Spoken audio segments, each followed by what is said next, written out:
ꯑꯍꯥꯟꯕꯃꯛꯇꯗ ꯃꯤꯠꯌꯦꯡ ꯇꯥꯕꯤꯔꯤꯕ ꯑꯃꯗꯤ ꯇꯥꯕꯤꯔꯤꯕꯁꯤꯡꯕꯨ ꯄꯨꯁꯄꯥꯔꯥꯅꯤ ꯂꯥꯏꯁ꯭ꯔꯝꯅ ꯇꯔꯥꯝꯅ ꯑꯣꯛꯆꯔꯤ ꯍꯧꯖꯤꯛ ꯑꯃꯨꯛ ꯂꯥꯟꯊꯣꯛꯆꯔꯤ ꯍꯜꯂꯣ ꯇꯥꯕꯤꯅꯤꯡꯕ ꯂꯥꯏꯚ ꯐꯣꯟꯅꯤꯡ ꯄ꯭ꯔꯣꯒ꯭ꯔꯥꯝꯒꯤ ꯊꯧꯔꯝꯗ ꯑꯗꯣꯝꯅ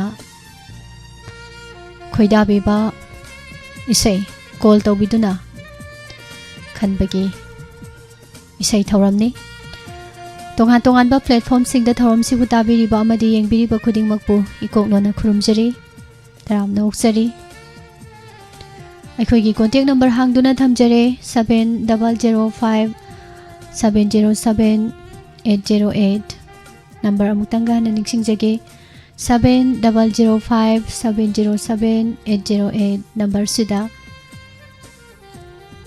ꯇꯣꯏꯅ ꯐꯪꯕꯤꯗꯕ ꯀꯣꯂꯔꯁꯤꯡꯅ ꯁꯔꯨꯛ ꯌꯥꯕꯤꯕ ꯌꯥꯒꯅꯤ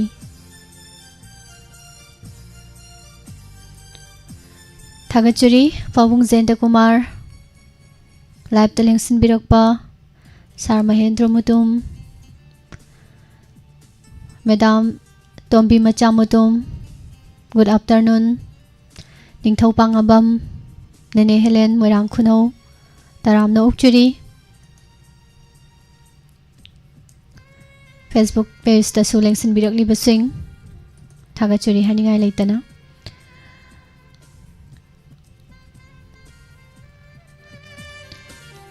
Madam Sangita Sapam Thagachari Nene Binarani Haikruzam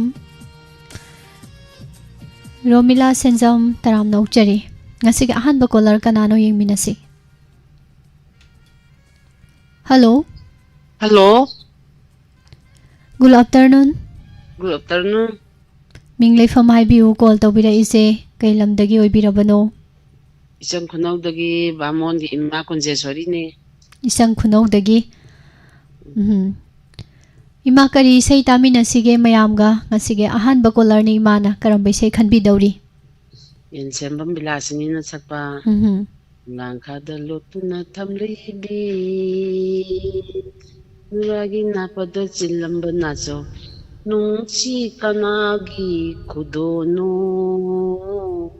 Pamu kanagi singawno Haibadum tatazage Monda nungai na fajaba isay ma imana hawdokpirakpa yam nungai ima thagachari Ngarang yang kapuye adu ngasi je kapadu toke na isay saklain Karigino ima ngarang kapirurisibo Isu nupa amna lerong thenda thoriyan siba Oh Agari da siye na tongnabado adugi Nungai taba pauni ko ima dode Ngarang ka asti lokhale kapure ngarang je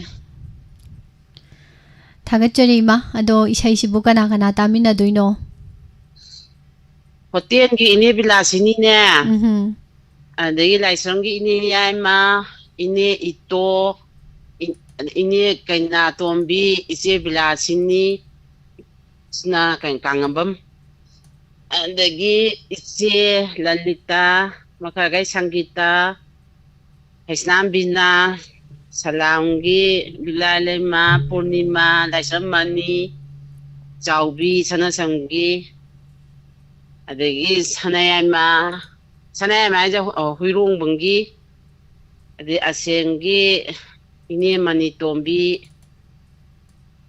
Mayam Adagi Layan Zangi Inam Ahandi Akoy Mayam Pulak Tamina Zarge Yame Marup mapang mayama makoy ma Asibo hapti ayam hapninge buko matamje mayam lawdoba Hoi mathangi phangbada khara ama muk chithahub khara ama mu menjin bai duni ko ima adubo adum yari go ningjing bagai dum panbi nongpo lore mamdagina iche chawbiga iche thamban sanaga sinta hapjawbi yam nuai jare ima sing mayam ama chelinao mayam ama tabiriba platform ne haitare phajaba isai ma ahanba imana khanbirakpa punna nungaina taminasi kudol tamjage Thank you thagachari ma yam phajaba isai ni imana sumate mangangami imagi ngangbagi ragada ngangningba phaujai haitare ko phajaba isai ni na Molangkha da lotuna thamlibi ho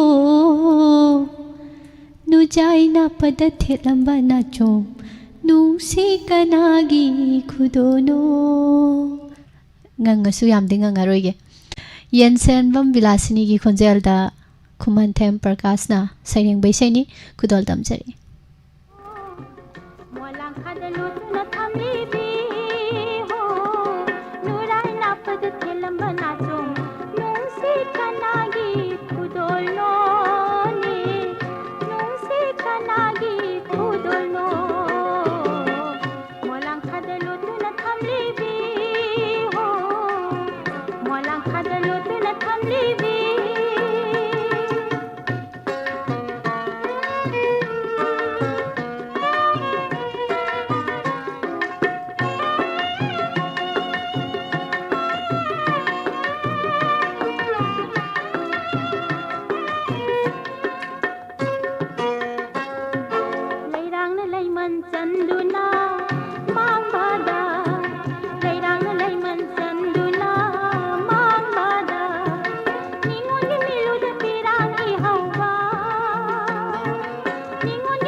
Thagachari Sargobin Maibam Taramna Ukchari Nungyay Mga CS Tiken good afternoon Ima Laisham Sumati Taramna Ukchari Madam Sundari Waikhom Mutum Sarju Taramna Ukchari good afternoon Barzesuri Takhel Changbam Thagachari Pramod Ningthaujam Haying Tak good afternoon Udaba Kuire Takpire Unadramina aina su udre Thagachari ma Bimalata Taramna Ukchari Che Prameshwari Wahengbam Ibung Ngangom Imphal Taramna Ukchari Nene Helen Omila Huidrom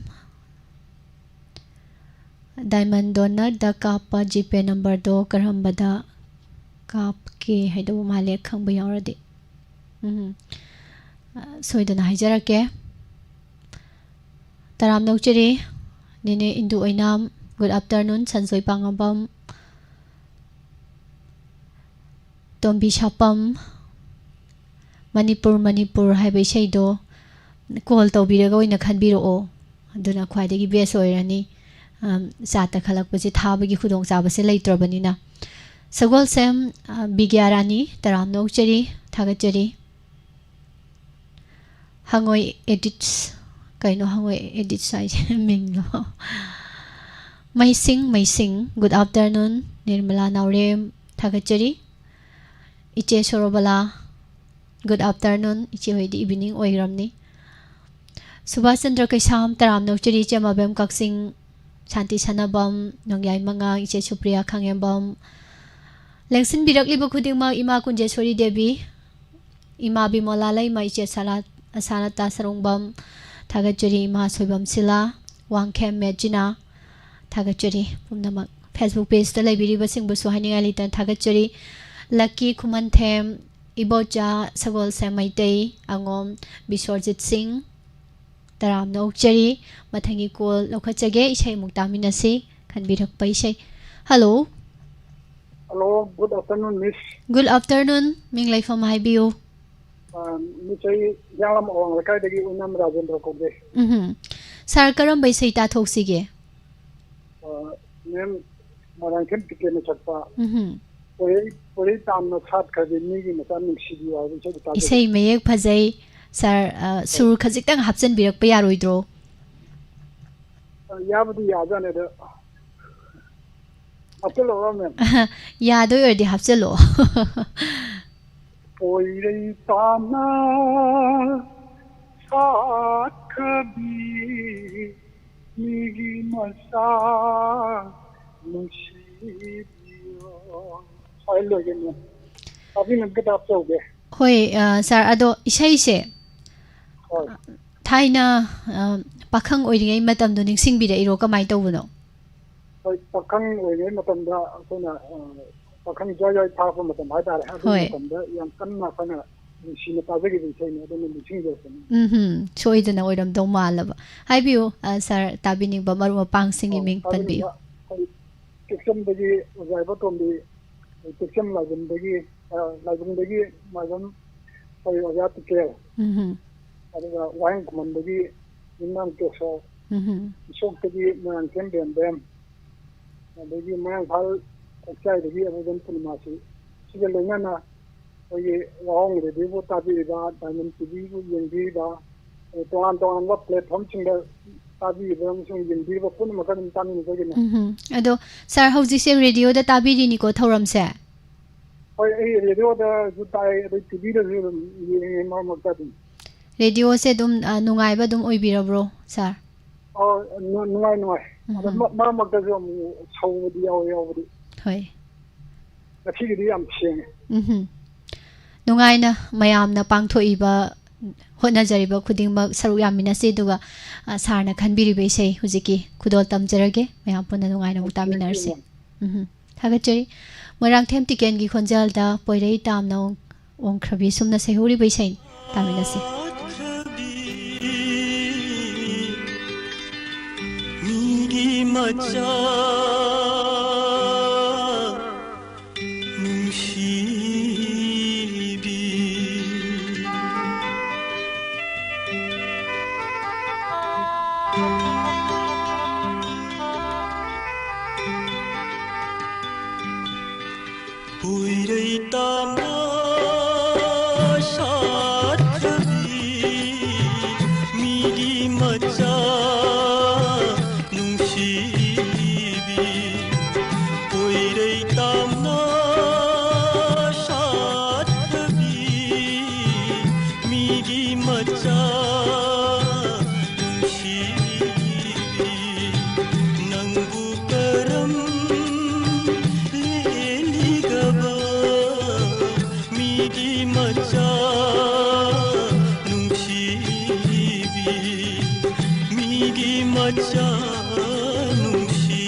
कैदनु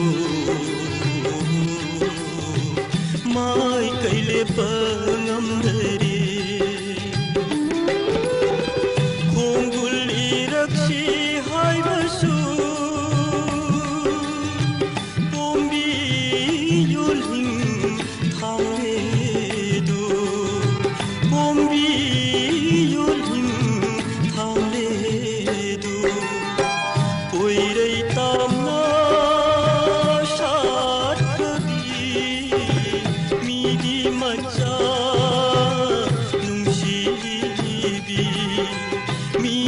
Macha nungsibi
Thagachuri ne bidita imarani bala like sangthem taram nokcheri achouba longzam thagachuri joya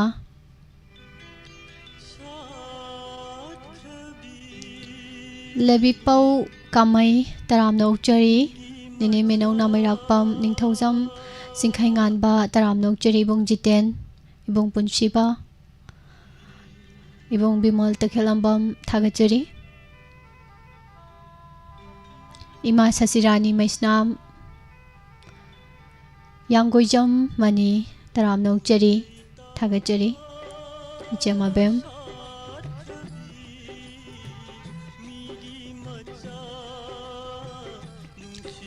Mongola Devi taram nokcheri Nisa Maitei Mathangi kolama mulok khachage. Hello. Hello, good afternoon, Miss. Good afternoon. Ming Leifam haibiyo. Phone tawjari pe ai hang Miss Vidyananda Sharma isam khunodagi. Aiga Vidyananda. Kari sei tabining bano. Ranbir thonana sa set song amta khanjagi tawne Miss. Set song si fazai ko aiga. Fazai taringe pen manai. Kari gino dubo. Masi ai gilai puta tamamo set song ki dam taga leiro na tamamo ba mal. Laibak ta taisana badi fazaba khara walida.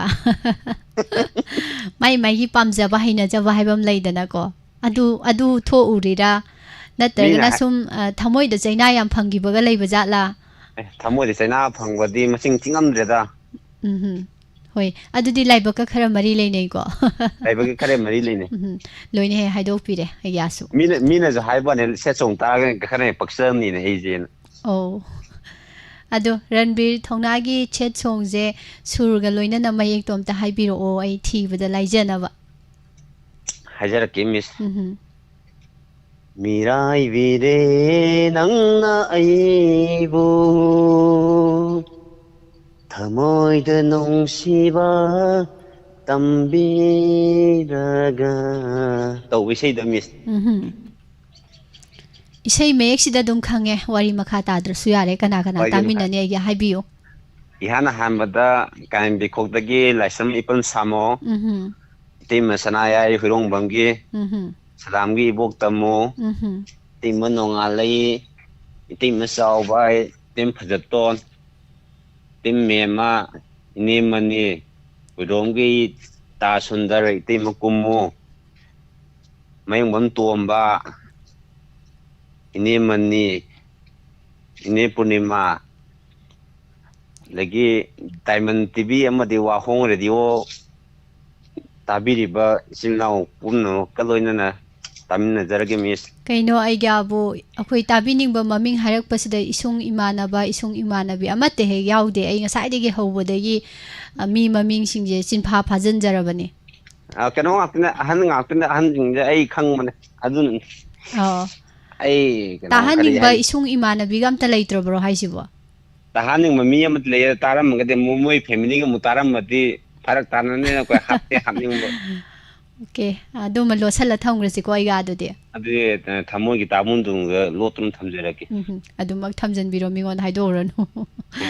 Yam nungai adi de. kai je batar Ay gamsa isay kudol tamjara age puda taminarsi aron ba. adu mi amatang wa lore Haibiyo koi haibiyo. gi haripriya do kan mai mami ha pura ngang baitare haripriya do ntang ya hapiraki Hoy, yam nungai jare gyabu thank you miss arot pa aphong ba lon na taba phong na taba mayam punna nungai na taminarsi Ranbir Thonagi khonjel da mirai bire nang naibu asumna saihobi sei Binoranjan oinam gi mayek ta Rahul bro na thawai happy ki bai sei ni punna taminasi.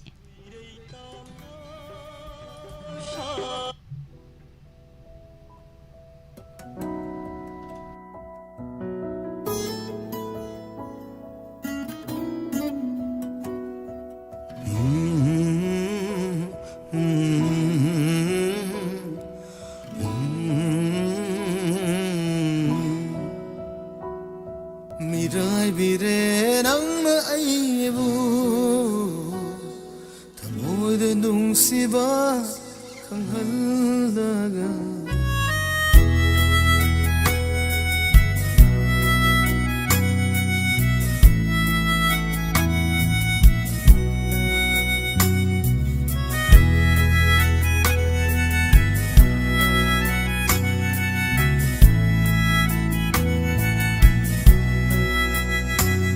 Mirai bire nang aibu thamoy de chaina khanghaldaga tumoy naramle nang aibu thajab pumbusu manghaldaga ngamdre ne ngasi kemjinba kaira bathamu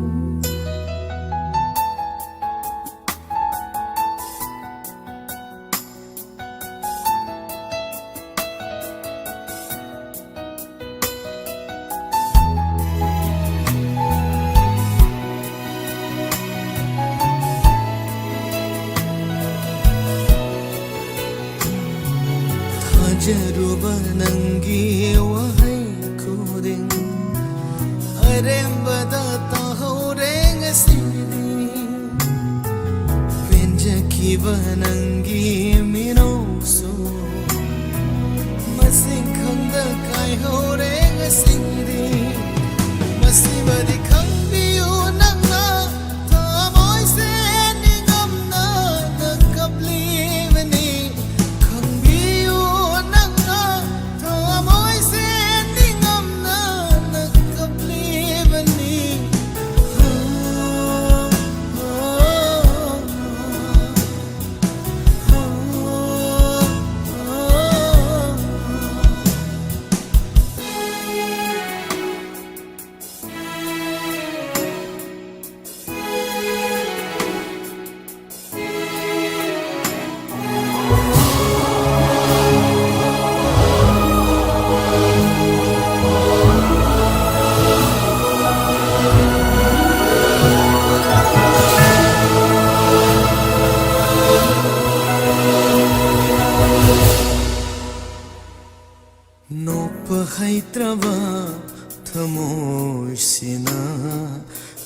ꯅꯪꯇ ꯁꯣꯟꯗꯨꯅ ꯂꯩꯍꯧꯔꯦ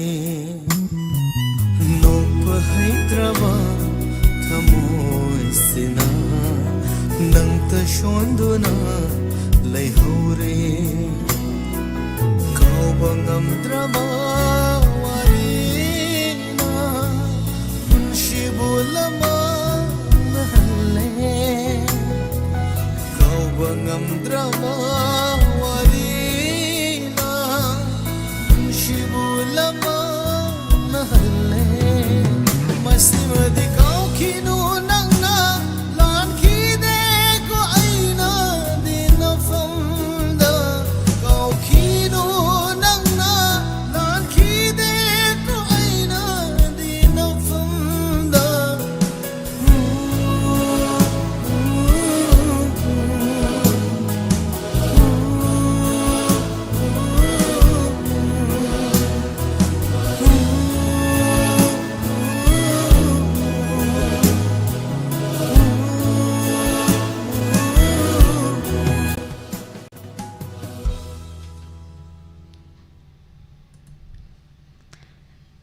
ꯈꯪꯕꯤꯌꯨꯀꯣ ꯅꯪꯅ ꯊꯃꯣꯏꯁꯦ ꯅꯤꯡꯉꯝꯗꯅ ꯀꯞꯂꯤꯕꯅꯤ ꯇꯔꯥꯝ ꯅꯣꯛꯆꯔꯤ Chanchan thank you good afternoon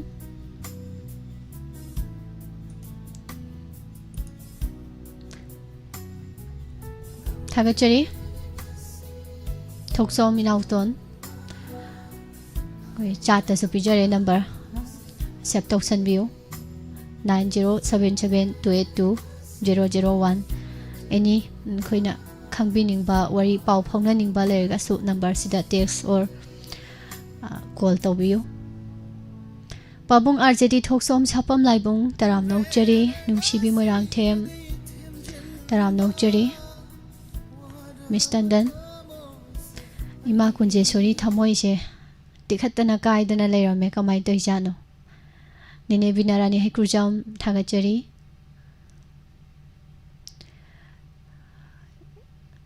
ꯏꯆꯦ ꯔꯦꯅꯨ ꯇꯣꯏꯖꯝ ꯊꯥꯒꯠꯆꯔꯤ ꯆꯦꯝꯆꯥ ꯁꯣꯅꯤꯌꯥ ꯅꯤꯅꯦ Helen ꯃꯊꯪꯒꯤ call ꯑꯃꯨꯛ ꯂꯧꯈꯠꯆꯒꯦ hello Hello. Good afternoon Good afternoon, Miss. ꯇꯔꯥꯝ ꯅꯣꯛꯆꯔꯤ ꯃꯤꯡ ꯂꯩꯐꯝ ꯍꯥꯏꯕꯤꯌꯨ Miss, I know what my baby then. Madam ꯀꯔꯝꯕ ꯏꯁꯩ ꯇꯥꯕꯤꯅꯤꯡꯕ ꯂꯩꯕꯤꯕꯅꯣ Say, singer to pass. Say me. Singer ꯀꯥꯎꯈ꯭ꯔꯕꯅꯤꯅ ꯏꯁꯩ ꯃꯌꯦꯛꯇꯣ ꯃꯌꯦꯛ ꯑꯣꯏꯅ ꯍꯥꯏꯔꯛꯑꯅꯨ ꯁꯤꯡꯒꯔꯁꯨ ꯈꯪꯗ꯭ꯔꯕꯅꯤ나 ꯃꯌꯦꯛꯇꯨꯁꯨ ꯃꯌꯦꯛ ꯑꯣꯏꯅ ꯆꯨꯝꯇ꯭ꯔꯤꯡ ꯍꯥꯏꯈ꯭ꯔꯒꯗꯤ ꯏꯁꯩꯗꯣ ꯑꯩꯅ ꯊꯤꯕꯗ ꯈꯔ ꯋꯥꯅ ꯊꯣꯛꯑꯅꯤ ꯑꯗꯨꯅ ꯁꯨꯔꯒ ꯂꯣꯏꯅꯅ ꯍꯥꯏꯕꯤꯔꯛꯑꯣ ꯑꯗꯨ ꯑꯣꯏꯔꯒꯗꯤ ꯁꯠ ꯂꯥꯎꯅ ꯊꯥꯖꯤꯜꯂꯛꯄ ꯌꯥꯅꯕ Oh, that's my name. ꯁꯤꯃꯥꯏꯅ ꯇꯧꯁꯤ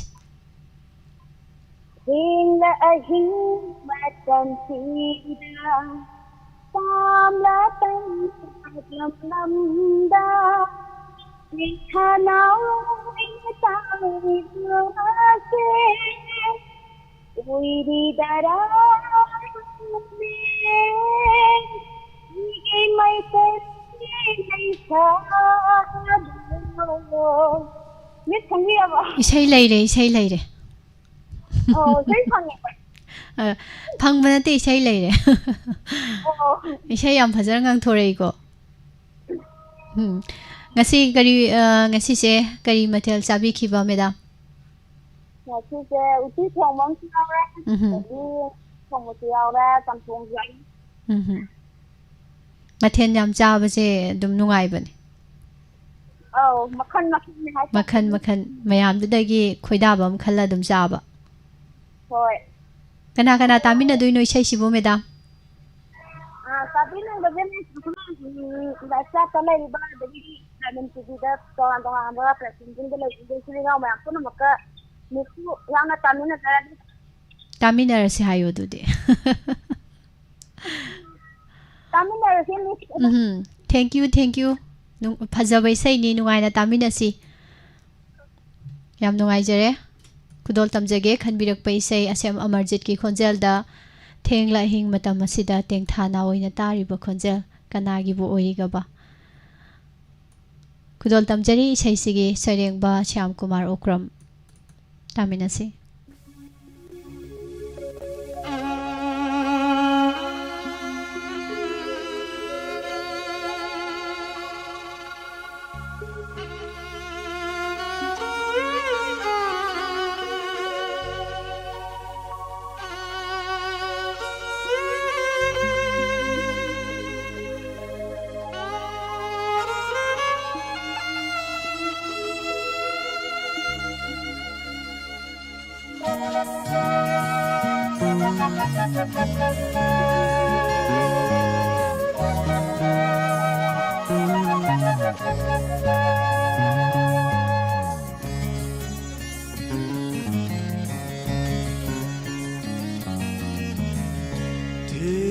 Ahing matam sida tang tam pak lam dam da ting hanoi na tari ba se oi ri dara ne ai gi mai dai lai sa ahing matam sida tam la tam pak lam dam da tin thana oi na tari ba se oi ri dara ne ai gi mai tai lai sa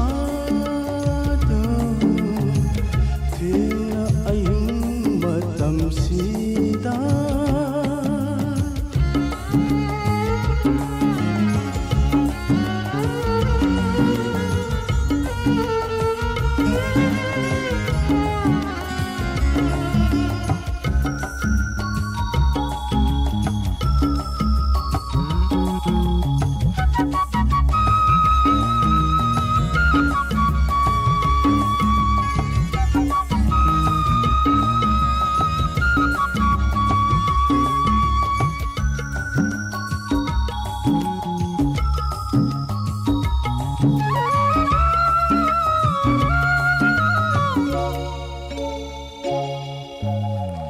jatna palon jingjau hum khale minok miwa mai sa ki jai ne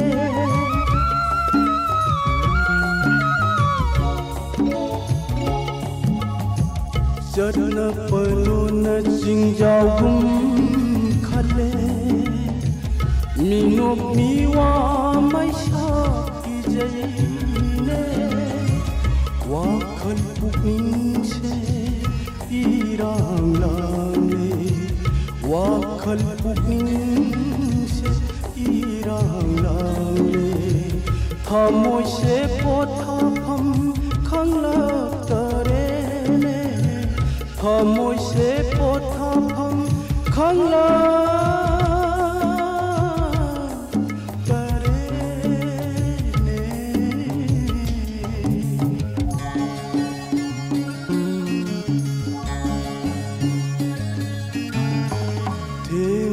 ahing matam sida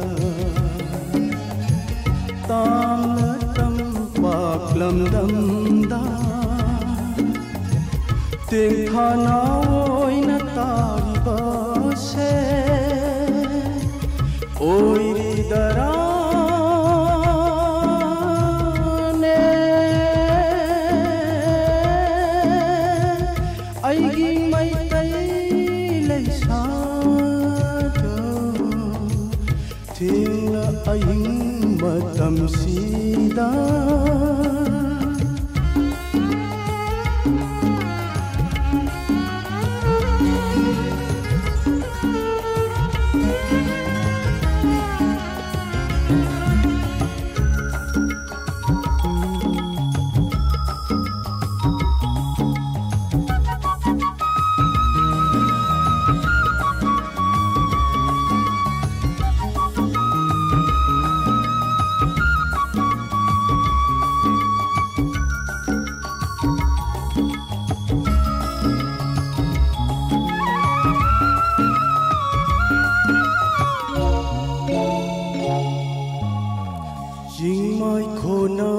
khon thang dây re pa min umang phao na lạc le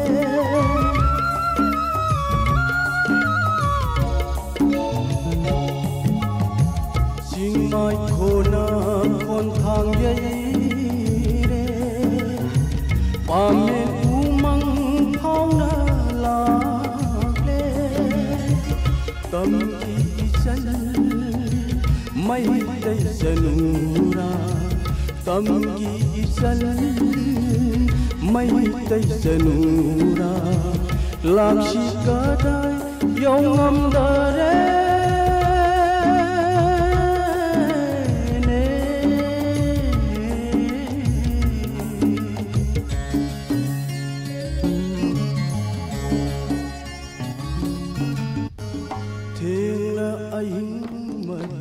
Taram Noksari Maibam Ninda.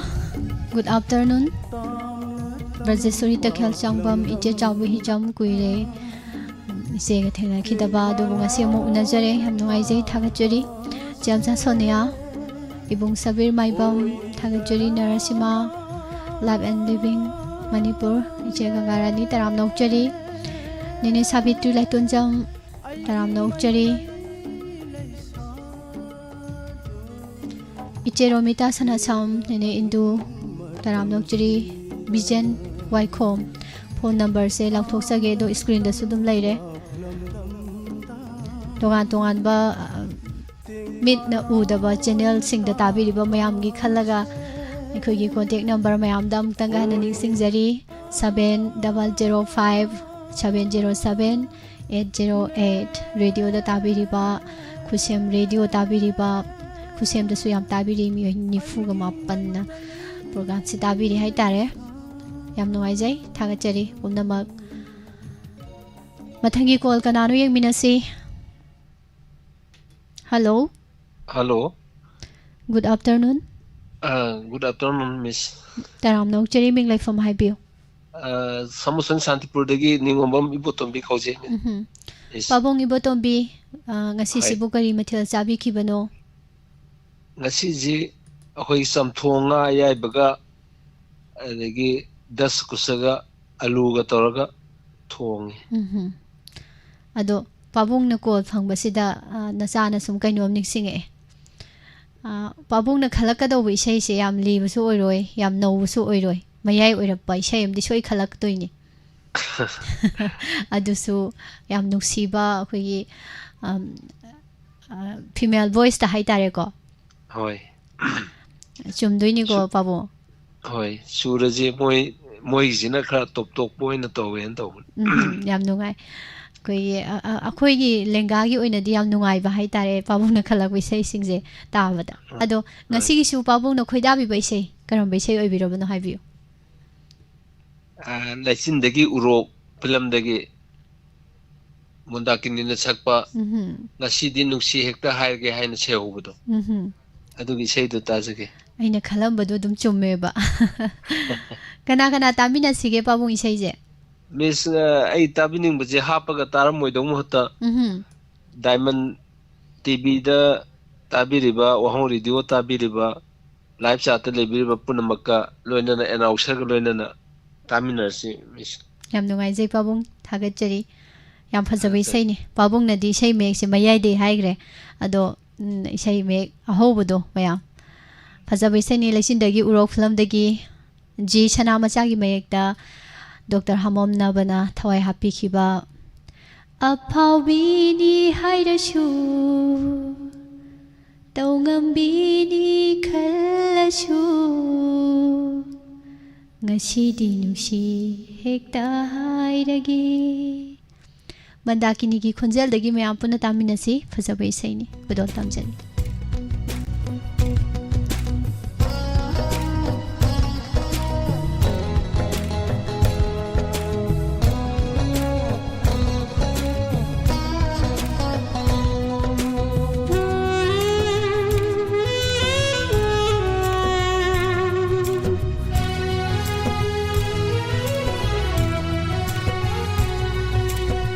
Ngasi di nungsi hekta hairage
उचरी नेने सोमबला निंगोंबम तरामना उचरी sir version हिस्नाम तरामना उचरी थागतचरी इबुंग प्रेमजित हावबम तरामना उचरी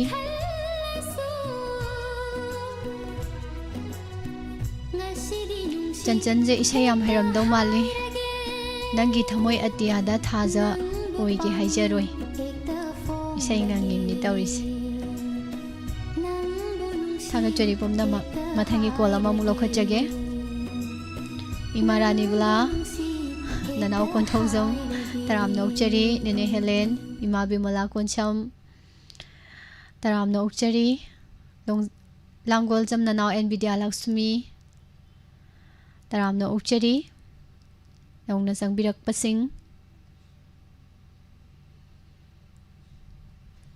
मथंगी caller कनानो यंगमिनसी hello hello good afternoon hello ताबिरब्रो मिंग लेफम हाइबियो ताजुरी इसे इंत खंजगे तौबा होय मिंग लेफम हाइबियो इबुंगी आई सलमुंदगी चौबा करम इसेनो खोइदाबिबा अरिबम तोमिसनागी पंथौ मांगोन खिंजों लांगन तौबदो अदुम त ताबिरबा इबुंग इसे काबो काबो गसुम ngangbगा सुम तौबिब्रो युमदगा इसे दिंग अरोइदा ताबोइन तौर ngangoiduise ise ise ngang bahai tabagi roibo होय कया फजदौ मांदरा को adoragadi ngangdaba yararoi phajai phajade do nganga kan khangaka mayam comment pira kana khangduini haibeta ngang thopiu phajabai isai ni bo पतंग बताओ रे panthau mangol khenjong lang yam phajabai isai ni koibung kana khana tamina doino isai jibo कोई मरु अनि का ताज रगे haibi तो अंबाना अमगा अमुवा जो अमगा अनि दु Machac adum ga salungpham dagi oidoribra ibung na hapiriba maru pang singi mingse होय ke yam nuaire isai je ngangbiramo su yadramina seisakpadagi punna taminarasiko adudi होय yam nuaije thagachari kudol tamjage aribam tombisna saramagi khonjelda bijenta kumar saramana saireng baisaini kudol tamjari Pantumango Kinjola Sereyong kham mangatha Samlang pakak nari dinuja Yet na hun oi na hun yet na o Panganding jago sariye sare bhijil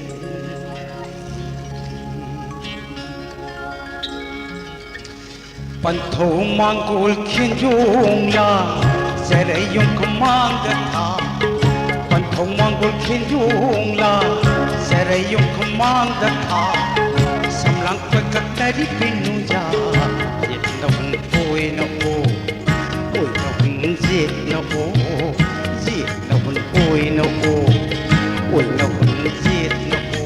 Pagdating jago sari, sari pijil peri, pantho mangol khinjong la.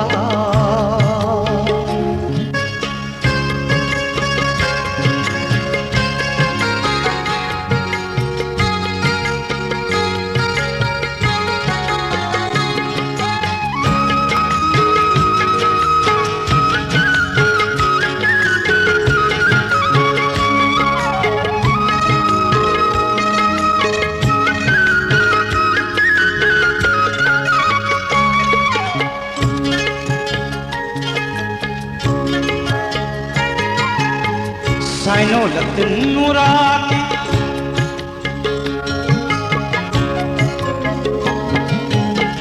Saino latin nurati narungali takhelai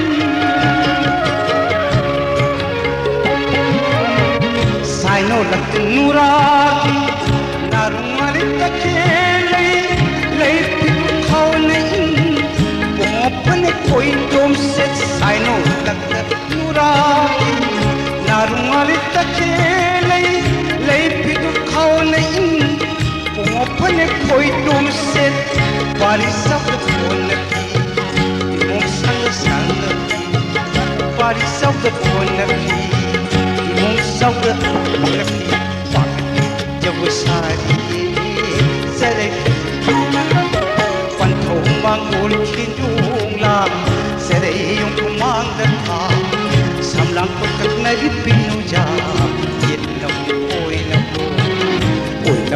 सीत न पाते जब सारी सरे की पंथो मांगोल खिंजूला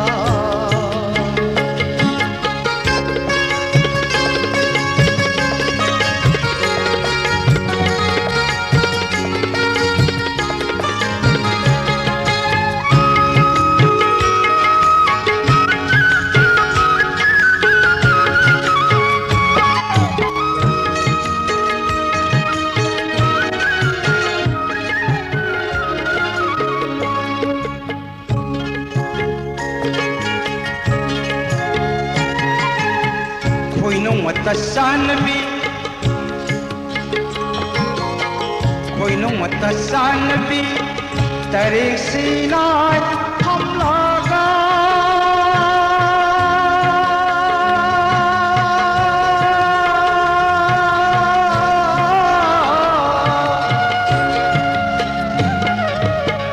koi no mata sanbi tarik sinai hum laga liri wali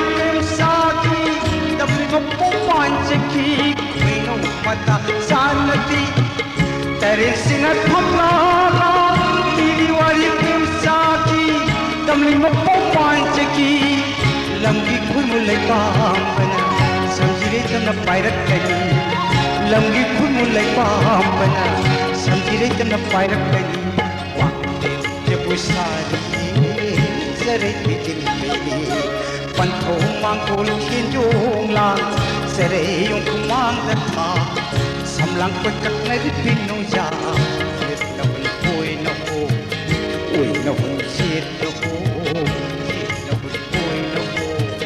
कोई न हो सीत न हो पाते जब सारी सरे बिजली पंथो मांगोल खिंजोंला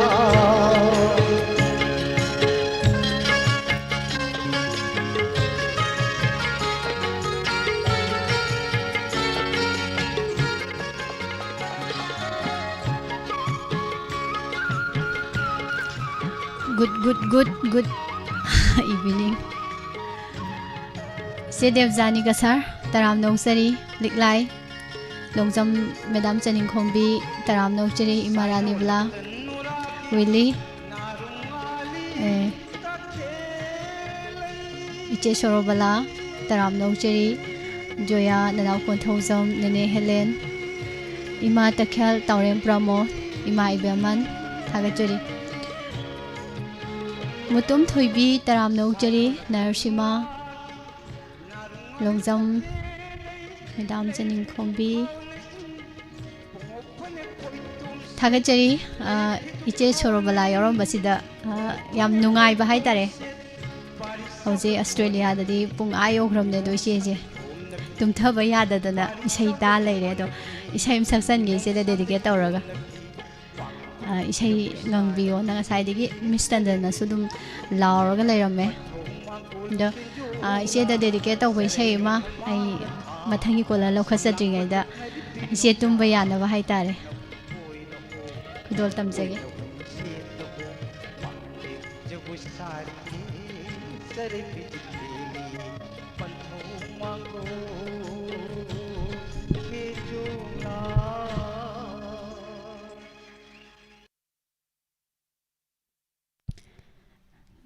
call paikhatjare du ngahaktang hol tawbiu no luksari thagachari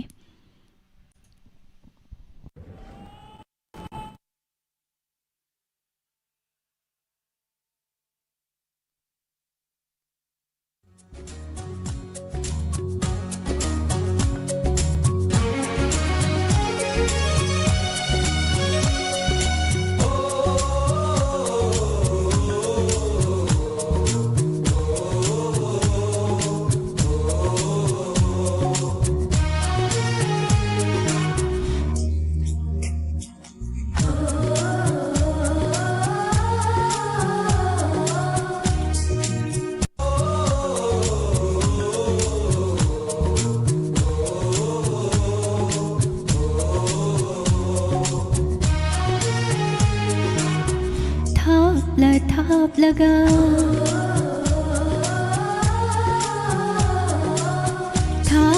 thap laga nung si bahili tam laga ning sing bahili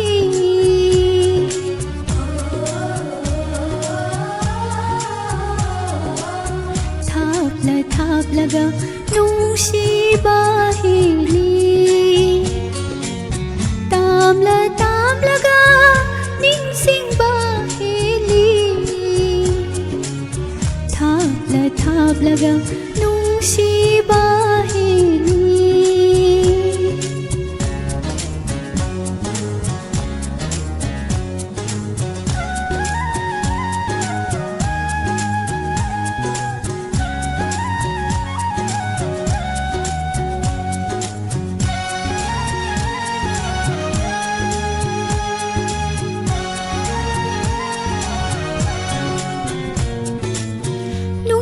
binanggi nung sigilang lana punsin biri aibo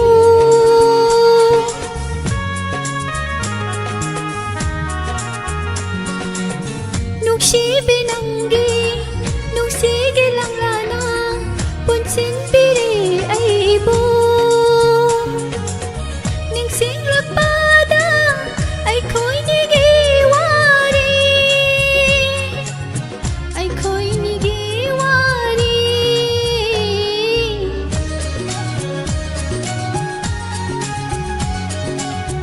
uri nanggi nung si bisatam kalikaw bagong nanakta asyum thap laga nung si bahili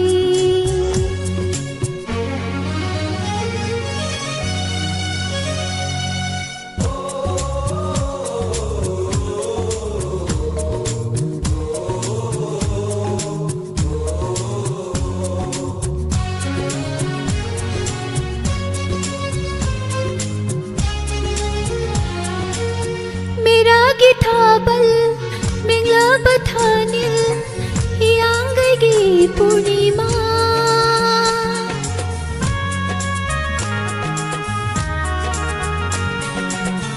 मेरा गिठाबल मिंगला बथानिल हियांगगी पूर्णिमा हे देता दे ना की शब्दंगा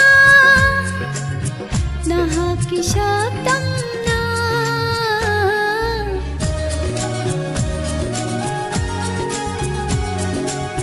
hili ng tana kajaba pumba tajay thawai na nahaki khudin thap laga nung si bahili thap laga nung si bahili tam laga ning sing bahili uri nanggi nung si bisatam hili ng tana kajaba pumba thap laga nung si bahili ishay amamam simaina nungshiraba ichil inaw mayam ima iche ichan mayam ibung ipa mayam sida ikhoigi maikeidegi sum ishay oina khudol tamjaba natana ikhoigidi karisu leite mayamda wahaina haibtana dum watlaga lehorogadaba mayamna nungshibibana dum helaga leiraba haitare thagachari ishaije phajabani cheda ichedi koi dadines ki khonjal se am ngawe ishaije am phajai paame na haibane aduna ishaije hek ubajide ishaije khangning ning singakpa tamna su leire dana ikoi iraktage aduna ichede ishaije maina thaklauna dedicate tawsan bane oja tomba wangjam taram noksari thagachari gaitri herom thagachari mathangi call lokhachage yam kuina hol tawbibagi damakta thagachari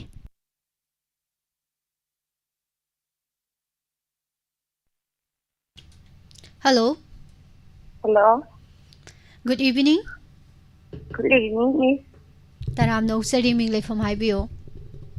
I consume sapam lagi sapam sing dan Miss. Madam, karam by say tamina sige. Maruki filmgi puspan sakpa mapu ati wahale dah hai bedam Matiam tangang thosi dana madam. Hoi nang si du bisa di kya no ai di. Kesu kai di. Hoi hoi. Mapu ati wahale dah nungsi hai te dah nung banang se. Yam nungaijai thagachari madam. Isai mate amtang lanthok piramba ado isai se kana kana tamina doino madam. Hoi imung manunggi ni kira hafta kya. Haibio. Hai imembo thambansang aduga ichanipa sanamatum chanabi ani babina babita wahong radio tabiriba Diamond TV yengbiriba mayam punna tamina darage madam. Yam nungaijai. Miss aduga miski isai ajay. Thank you. Isai je khaksak sakningak pa hai tare ko. Hoi. Yam nungaijai. Kuine phangdaba miss. Ngasidi daw yabadagi phange isai su fajaba ma khantok pire ado isai simu mayam puna taminarsi. Thank you miss. Thagachari marupki marup film dagi Pusparani gi khonjelda yu Gandhi na serengba amadi Gopi na sarang bisaini kudol tamjari taminasi.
matamna kanabu sungai bide dum tapna tapna chacharasu luisilakpagi matam pungza dum yausilai taram nokchari tongan tongan ba platform singda ngasigi hello tabining ba live phoning program gi thorambu tabiriba amadi saruk yabiriba khudingmak Facebook ta su chanchan isha yam kanna sai thank you thagajari Ghana Chandra Soibam taram nokchari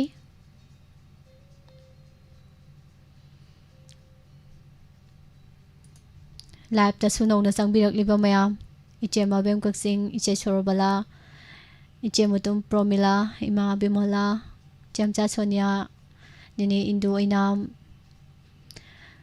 ibung bishesor thangjam liklai iche padama khetui mayum thagachari pumnamak ima ibeman kaka khambatoijam linthoi thagachari mathangi call among lokhachage hello Hello. good evening Good evening. call to birakli ba ming lai pham haibio Ay Sabir Maibam ni Miss. yam thajadana ngasidi call seng hangis dum ot pajaloibo Try maramura tawe du warak pani na tandam tukiba. adu thengna badi kuire adu wari sana badi ngasida han bo oidoini ko Hoy. kari sei tamina sige ibung haibio khoidabi bai sei Angang bakurang opan gi hamon sadan sakwa punima oina legedaba ina. Ai bade. phajabai sei ni ibung ni he khalak pada hek chana ba du thoi kana kana tamina doino ibung isai sibo Tabining khara de ha ki Miss ha tuwe su phangwa tam yam sange friend me am de pai re adu na. bot le pa yara doiro Mi amana hapte na warora no yo ngasi di khara hapta re. hoi Live te yauram bai kung ai ahan bang sai yauram bane du khara ai na u basing du khara dum ha ba age. hoi haibio Ai mama de ha na horge mama bi mola ha adagi che changning khombi indu adagi ai khoi ne ai ne isana kaujaba am dai adu bumbe mi thai na maga adagi thawal khiti kai de marup risi de ulau lilik kem dagi kewai manglemba adagi kelvil tim de thangjam manjana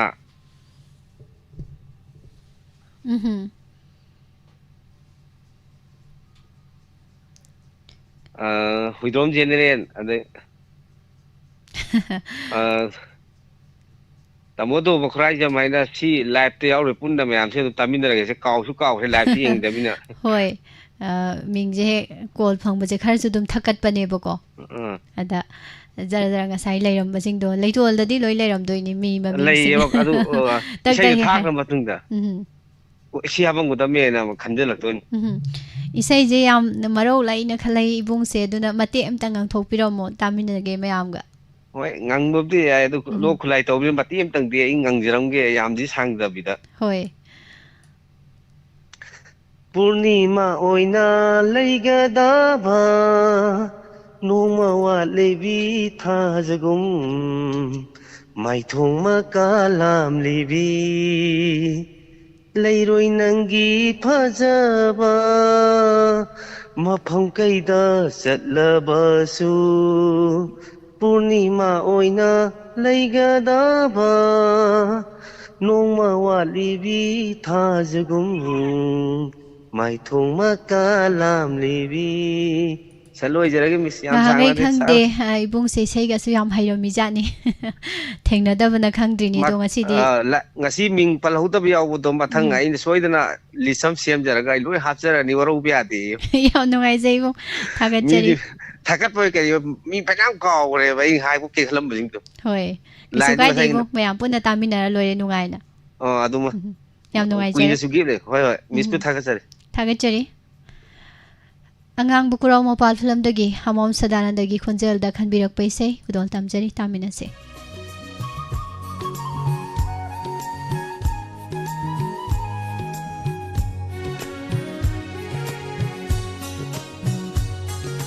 Purnima oina laigadawa noma wa live thoma ka lam libi purnima oina laiga dawa noma wa libi thajagum mai thoma ka lam libi lairoi nangi fajaba mafam kaida thirabasu lairoi nangi fajaba mafam kaida thirabasu purnima oina laigadawa nongma watli be thajagum mai thoma kala libi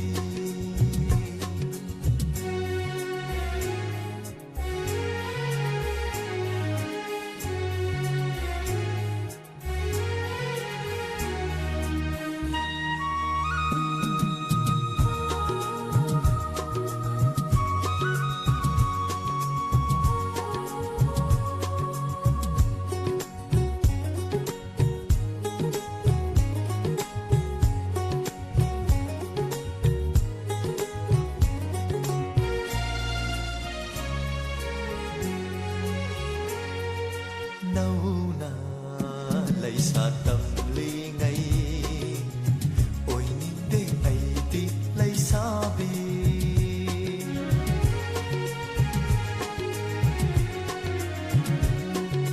nauna laisa tamli ngai oi ninde aiti laisa bi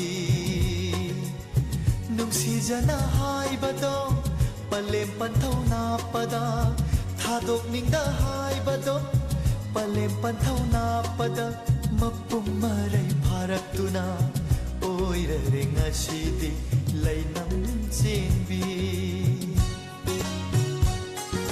purnima oina laiga dawa noma watli be zagum mai thoma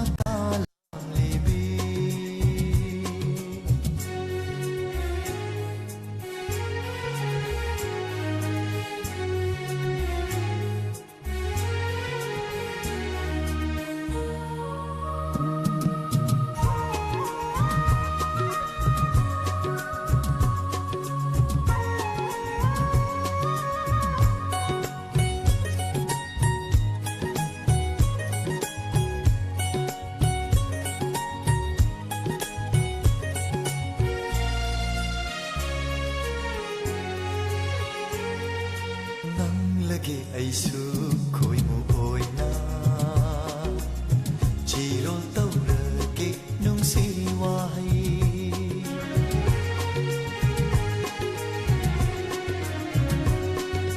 nang lagi aisu khoi mu oina chiro taura ke nung si wai thamoi nangi nakada nung silay pun shem duna nung silay pun shem duna pun sige kong loy oy nawa purnima oy na laiga dawa nung watli ve thajagum Taram Nokchari Maising Yam Fazai Sar Sadanandagi Sai Haibire. Thank you. Terminator 2 Taram Nokchari Liklai Nine Indu Ibung Hendi Laishom Tagachuri Ima Angobi Sagolban Madam Chaning Khombi Je Promila Ima Bimola Je Padama Ise Sorbala Ibung Sabir Jamza Ise Debjani Tagachuri Pumnamak Mathangi Kola Mamu Lokachage. Hello. Hello. Good evening. Good evening. Mình lấy phẩm hai biểu. Yay po các mày đi. Yay po các mày đi mình do mang mình do cái nó tao tập thơ rồi co. Malem Ngandi haiba. Malem Nganbi. Malem Nganbi kay isay ta sige. Pretty nam na pen na capture haiba sige ta. Pen na capture Pretty yung namgi. Kanada no Pretty na pen na kaphaningi sibo. Malem Nganbi na. Natira sinta. Isay fazabay taningin banebo ko. Ado Malem Nganbi chahi kya surage? Khonjel se angang yam male. 17 lang.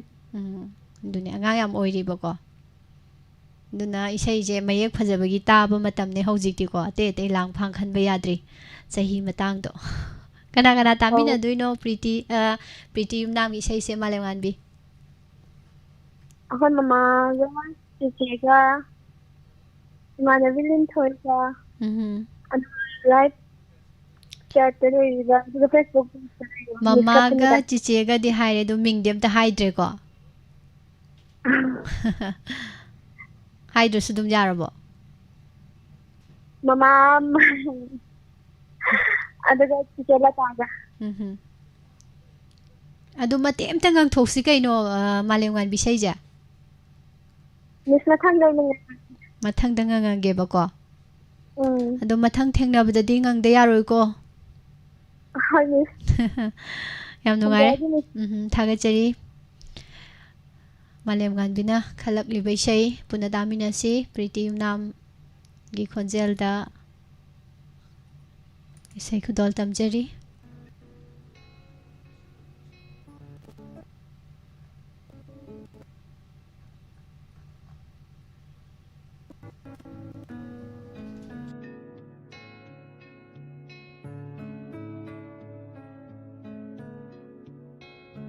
Lamhinba aigi warappa ngamdaba thamoy sina aibu wahalle angawa pukningi apaiba itana nungshina naba ai maithire kakkanu yadava thamo pena capture kakkanu yadava thamo pena capture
kakkanu yadava thamo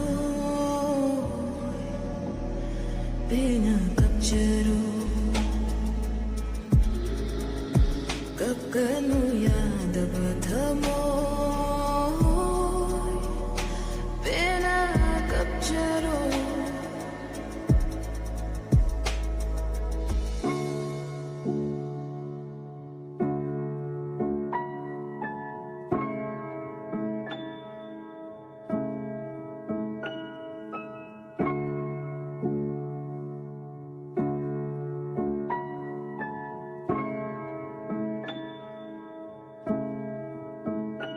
Unshigi majatni shiva khudma aigi oigani kaibate lete warode karashu dambashu tainade sinjabani wajan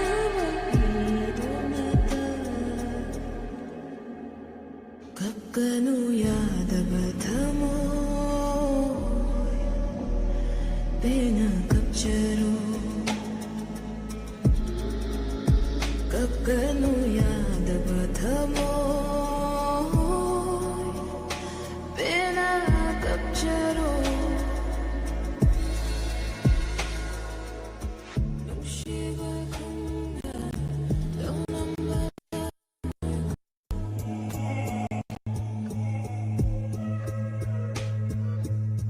नुशिवा Khunga लोनंबा थमोय मिहोरुबा आइगे Pangla Panshi पशु हैद्रब थमोय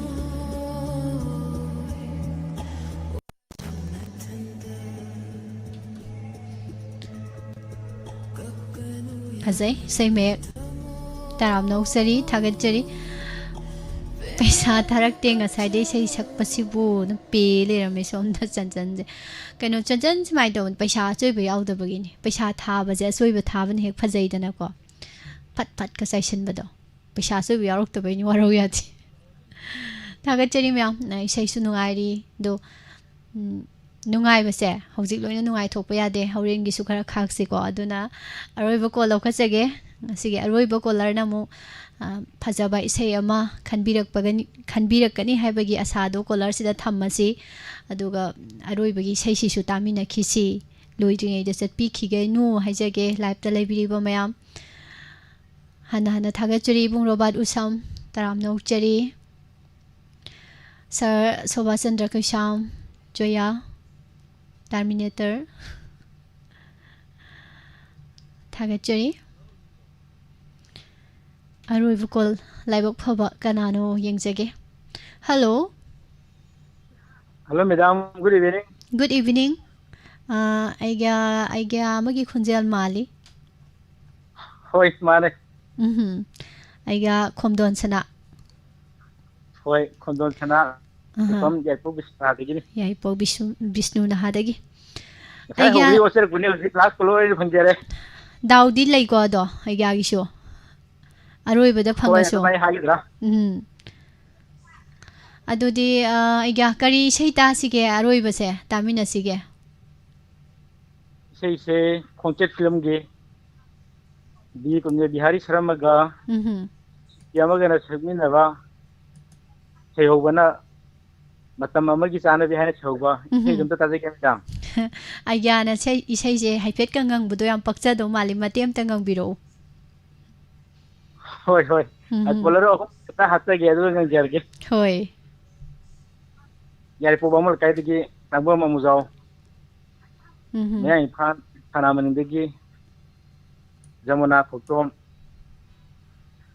अदुगा इचम खौ दगी नाव बसरमा लोइनना diamond TV वाहन radio ताबी रे Poonam time ने जरगे मतियबदा होजरगे दगी होय मतेम मा हौदोपिरमो अदु मखा तारकपसे सैसकपा मदि सैसकपीदगी मु समजिनजरके या होय होय मतम अमगी सानबी नुंची खोंगलोय ओइरंबी थाजदबा तांजाकीद हेंगररे नंगाईगा हेंगररे नंगाईगा मतम अमगी जानबा नुंसी खोंगलोय ओइरंबा फजबनी सैजे यामना आइगा से याम थागतचरी याम पामजबा इसैनि ताहबा याम नुंगाइबा इनसु तामिनारसि को आइगा दुदे तामिनारसि मेदाम बुजु थागतचरी खोंसतगी कुंजबियारी अमदी प्रेमिला अनि पुना सकमिनारिबा इसैनि खुदल तमजरी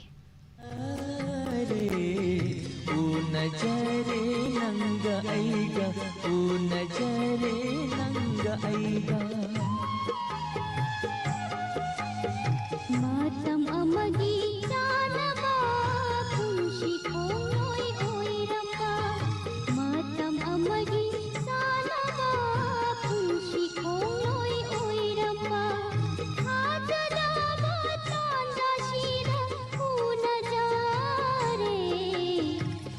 नजारे नंगा आईगा नजारे नंगा आईगा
पुंबा थादोक्लो हाइरो हाइनिंबा करिनो चिन्नब पुंबा थादोक्लो हाइरो हाइनिंबा करिनो कम्मु पुनिंग पाउदम कयाम कुइरे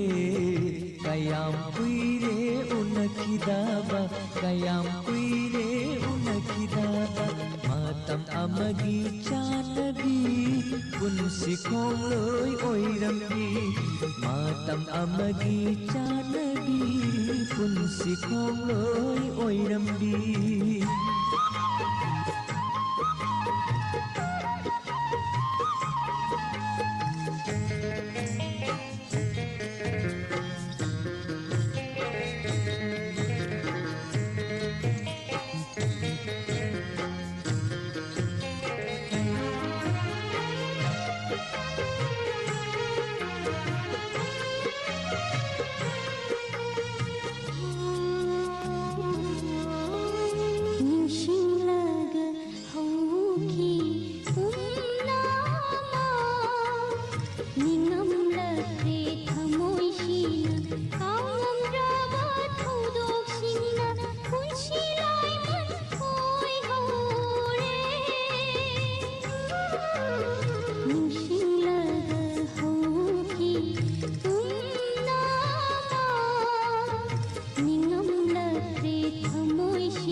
अरोइबगी सही फजै तामिनख्रे मयाम नुंगाइना ngसाइदगी कौबा चिथाउबदा इमा हिजम सरोजा जे इमा जे ngसाइदगी दुम चिथादना लेहौरे कमेंट जे हेक्ता थेंगनादबा इमान हेक्ता हाना ममांगदा दुम लेगिबा अदुम उदी उरगा दुम कौबदि ngamहौद्रबा हाइतारे सैसे याम फजै को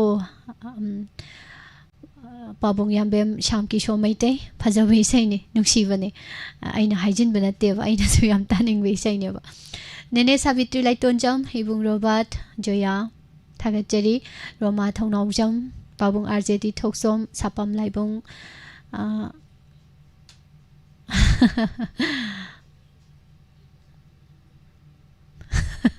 पाबुंग मिट याम फरी पाबुंग आरजेडी थोक्सोम दुमाइना मिट फहनसे हक्सांग फहनसे पाबुंग थागचरी लिकलाई मेदाम चनिंग खोम्बी इबुंग सबीर इमा इबेमहन इचे पदमा नेने हेलेन थागचरी पुमनमक विली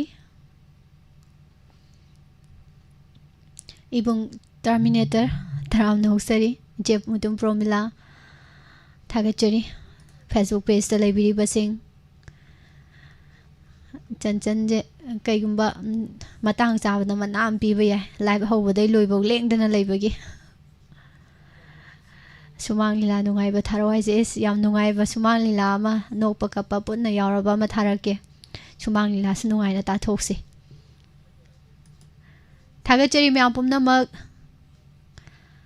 ꯂꯥꯏꯚ ꯐꯣꯟꯅꯤꯡ ꯄ꯭ꯔꯣꯒ꯭ꯔꯥꯝꯒꯤ ꯊꯧꯔꯝ ꯂꯣꯏꯁꯤꯟꯖꯕꯒꯤ ꯄꯨꯡꯖꯥꯗꯨ ꯌꯧꯁꯤꯟꯖꯔꯛꯂꯦ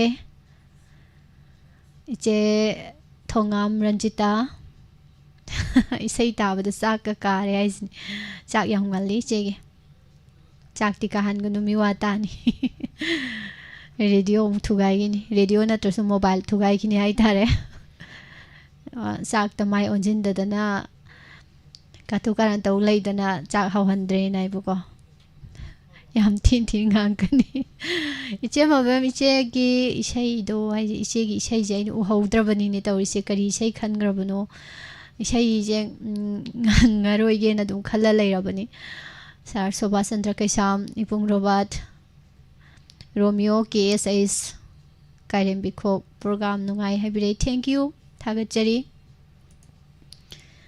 ꯏꯆꯦꯅ ꯏꯁꯩ ꯑꯃ ꯍꯥꯏꯁꯦ ꯀꯔꯤ ꯏꯆꯦꯒꯤ ꯏꯁꯩꯁꯤꯗꯤ ꯁ꯭ꯋꯥꯃꯤ ꯀꯨꯃꯥꯔꯒꯤ ꯍꯦꯛ ꯍꯦꯛꯇꯤ ꯈꯟꯒꯟꯕꯅꯦꯕꯀꯣ ꯑꯗꯣ ꯀꯔꯝꯕ ꯏꯁꯩ ꯑꯣꯏꯔꯝꯗꯣꯏꯅꯣ ꯈꯪꯗ꯭ꯔꯦꯅꯦ ꯑꯗꯣ ꯃꯇꯦꯛ ꯑꯃ ꯁꯨꯝ ꯀꯥꯕꯣꯛ ꯀꯥꯕꯣꯛ ꯁ꯭ꯋꯥꯏꯗ ꯂꯩꯔꯝꯕ ꯑꯃ ꯑꯩ ꯉꯥꯡꯖꯜꯂꯛꯑꯒꯦ ꯑꯃꯗꯤ ꯂꯩꯔꯝꯃꯦ ꯃꯇꯦꯛ ꯑꯃ ꯏꯆꯦꯒꯤ ꯏꯁꯩꯁꯦ ꯉꯁꯥꯏꯗꯒꯤ ꯂꯥꯎꯔ ꯂꯩꯔꯕꯅꯤꯅ ꯃꯇꯦꯛ ꯑꯃ ꯉꯥꯡꯖꯔꯝꯒꯦ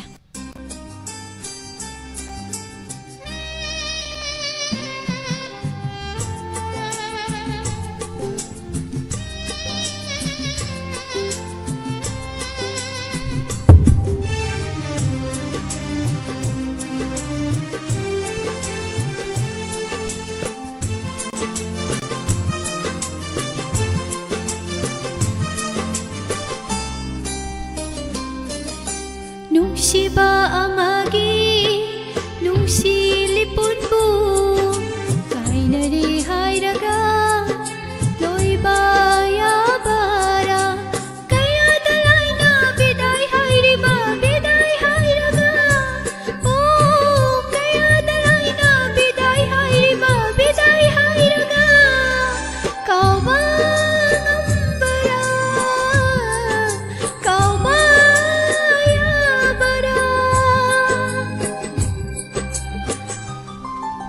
ꯅꯨꯡꯁꯤꯕ ꯑꯃꯒꯤ ꯅꯨꯡꯁꯤ ꯂꯤꯄꯨꯟꯕꯨ ꯀꯥꯏꯗꯔꯤ ꯍꯥꯏꯔꯒ ꯂꯣꯏꯕ ꯌꯥꯕꯔꯥ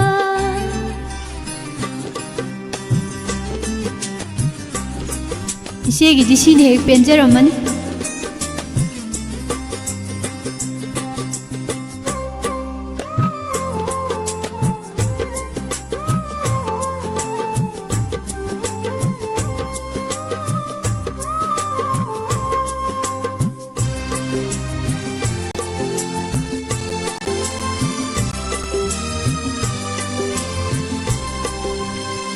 ꯍꯥꯏꯈꯤꯕ ꯋꯥꯕꯨ ꯅꯤꯡꯁꯤꯡꯗ ꯅꯪꯅ ꯀꯔꯤꯒꯤ ꯆꯠꯂꯤꯕ ꯃꯤꯒꯤ ꯃꯈꯥꯗ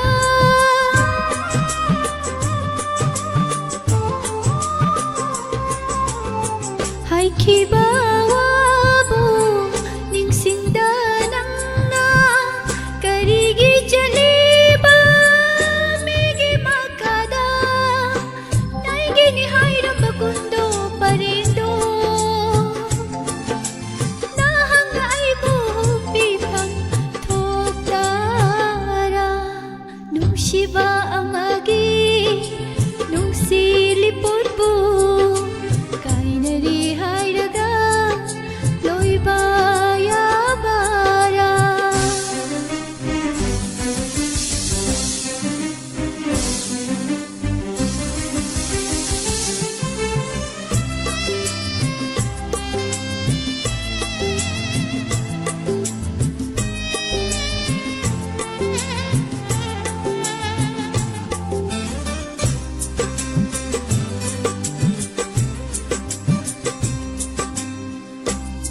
ꯃꯤꯑꯣꯏ ꯃꯄꯣꯛꯅꯤ ꯂꯥꯟꯗꯕ ꯉꯝꯕꯔꯥ ꯀꯅꯥ ꯂꯩꯕꯒꯤ ꯂꯥꯟꯗꯕ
ꯅꯨꯡꯁꯤꯕ ꯑꯃꯒꯤ ꯅꯨꯡꯁꯤꯂꯤꯄꯣꯠꯕꯨ ꯀꯥꯏꯅꯔꯤ ꯍꯥꯏꯔꯒ ꯂꯣꯏꯕ ꯌꯥꯕꯔꯥ ꯀꯥꯏꯅꯔꯤ ꯍꯥꯏꯔꯒ ꯂꯣꯏꯕ ꯌꯥꯕꯔꯥ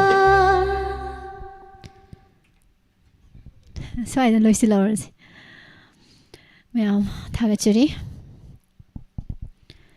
ꯉꯁꯤꯒꯤ ꯂꯥꯏꯚ ꯐꯣꯟ ꯄ꯭ꯔꯣꯒ꯭ꯔꯥꯝꯒꯤ ꯊꯧꯔꯝ ꯑꯁꯤꯕꯨ ꯃꯄꯨꯡ ꯐꯥꯍꯟꯕꯤꯔꯤꯕ ꯈꯨꯗꯤꯡꯃꯛ ꯍꯟꯅ ꯍꯟꯅ ꯊꯥꯒꯠꯆꯔꯤ ꯅꯤꯡꯊꯦꯝꯕ ꯂꯥꯏꯁ꯭ꯔꯝ ꯊꯣꯡꯖꯨ ꯂꯥꯟꯈꯤꯕ ꯀꯌꯥ ꯌꯥꯎꯔꯕꯁꯨ ꯅꯐꯝꯗ ꯅꯪꯅꯗꯤ ꯑꯩꯕꯨ ꯉꯥꯛꯄꯤꯐꯝ ꯊꯣꯛꯇꯔꯥ ꯍꯥꯏꯖꯤꯜꯂꯛꯑꯗꯤ ꯍꯦꯛ ꯐꯖꯔꯗꯧꯕꯅꯤ ꯑꯌꯤꯡꯕꯤ ꯁꯥꯃꯣꯝ ꯊꯦꯡꯛ ꯌꯨ ꯊꯥꯒꯠꯆꯔꯤ ꯃꯤꯁ ꯇꯟꯇꯟ ꯒꯥꯏꯇ꯭ꯔꯤ ꯍꯩꯔꯣꯝ ꯁꯥꯟꯇꯤ ꯀꯣꯟꯊꯧꯖꯝ ꯁꯣꯏꯁꯅꯥ ꯊꯦꯡꯉꯁꯨ ꯊꯦꯡꯅ ꯌꯧꯁꯟꯕꯤꯔꯛꯄꯒꯤꯗꯃꯛꯇ ꯇꯔꯥꯝꯅ ꯑꯣꯛꯆꯔꯤ ꯅꯦꯅꯦ ꯍꯦꯂꯦꯟ ꯔꯣꯃꯤꯌꯣ ꯀꯦ ꯑꯦꯁ ꯑꯩꯁ ꯏꯃꯥ ꯍꯤꯖꯝ ꯁꯔꯣꯖꯥ ꯏꯆꯦ ꯇꯨꯝ ꯄ꯭ꯔꯣꯃꯤꯂꯥ ꯊꯥꯒꯠꯆꯔꯤ ꯏꯆꯦ ꯃꯕꯦꯝ ꯏꯃꯥ ꯔꯥꯅꯤꯕꯂꯥ ꯏꯃꯥ ꯏꯕꯦꯝꯍꯟ ꯊꯥꯒꯠꯆꯔꯤ ꯄꯥꯕꯨꯡ ꯌꯥꯝꯕꯦꯝ ꯁ꯭ꯌꯥꯝ ꯀꯤꯁꯣ ꯃꯩꯇꯩ ꯏꯃꯥ ꯕꯤꯃꯣꯂꯇꯥ ꯊꯥꯒꯠꯆꯔꯤ ꯃꯌꯥꯝ ꯃꯩꯁꯤꯡ ꯊꯦꯡꯛ ꯌꯨ ꯅꯦꯅꯦ ꯁꯥꯕꯤꯇ꯭ꯔꯤ ꯂꯥꯏꯇꯣꯟꯖꯝ ꯃꯅꯤꯀꯥꯅꯦ ꯍꯥꯏꯕꯤꯔꯛꯑꯦ ꯊꯦꯡꯛ ꯌꯨ ꯏꯆꯦ ꯄꯗꯃ ꯆꯟꯆꯟ ꯉꯁꯤꯒꯤꯗꯤ ꯂꯣꯏꯁꯤꯜꯂꯁꯤ ꯃꯊꯪꯗ ꯑꯃꯨꯛ ꯊꯦꯡꯅꯔꯁꯤ ꯕꯤꯗ꯭ꯌꯥꯂꯛꯁꯃꯤ ꯃꯣꯏꯔꯥꯡꯆꯥ ꯐꯦꯁꯕꯨꯛ ꯄꯦꯖꯇ ꯂꯩꯕꯤꯕ ꯊꯥꯒꯠꯆꯔꯤ ꯄꯨꯝꯅꯃꯛꯄꯨ ꯍꯧꯖꯤꯛꯀꯤ ꯑꯣꯏꯅꯗꯤ ꯂꯥꯏꯚ ꯐꯣꯟ ꯄ꯭ꯔꯣꯒ꯭ꯔꯥꯝꯒꯤ ꯊꯧꯔꯝ ꯃꯇꯥꯡ ꯑꯁ꯭ꯋꯥꯏꯗ ꯂꯣꯏꯁꯤꯟꯖꯔꯦ ꯅꯨꯃꯤꯗꯥꯡꯒꯤ ꯃꯈꯜ ꯃꯊꯦꯜꯒꯤ ꯊꯧꯔꯝꯁꯤꯡ ꯉꯥꯏꯗꯨꯅ ꯂꯩꯕꯤꯔꯝꯃꯣ ꯃꯊꯪꯒꯤ ꯄꯦꯖꯇ ꯁꯨꯃꯥꯡ ꯂꯤꯂꯥ ꯐꯖꯕ ꯅꯨꯡꯁꯤꯕ ꯑꯃꯃꯨꯛ ꯃꯌꯥꯝꯗ ꯈꯨꯗꯣꯜ ꯇꯝꯖꯒꯦ ꯁꯨꯃꯥꯡ ꯂꯤꯂꯥ ꯑꯃꯨꯛ ꯇꯥꯃꯤꯟꯅꯁꯤ ꯍꯧꯖꯤꯛꯀꯤꯗꯤ ꯄꯨꯝꯅꯃꯛꯄꯨ ꯄꯨꯁꯄꯔꯥꯅꯤ ꯂꯥꯏꯁ꯭ꯔꯝꯅ ꯑꯃꯨꯛ ꯍꯟꯅ ꯈꯨꯔꯨꯝꯖꯔꯤ